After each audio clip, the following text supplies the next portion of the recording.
ngayon nandito kami. Saan ba to?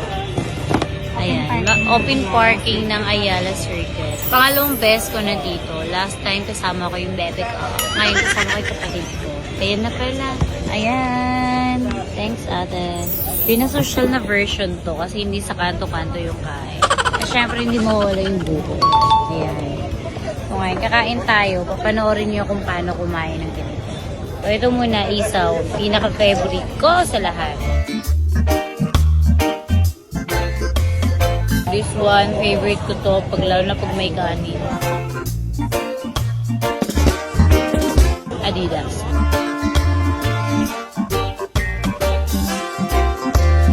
Tenga. May hotdog dito, guys. Ito nyo ba? Medyo malaki-laki to. Chares! Tama ni hotdog.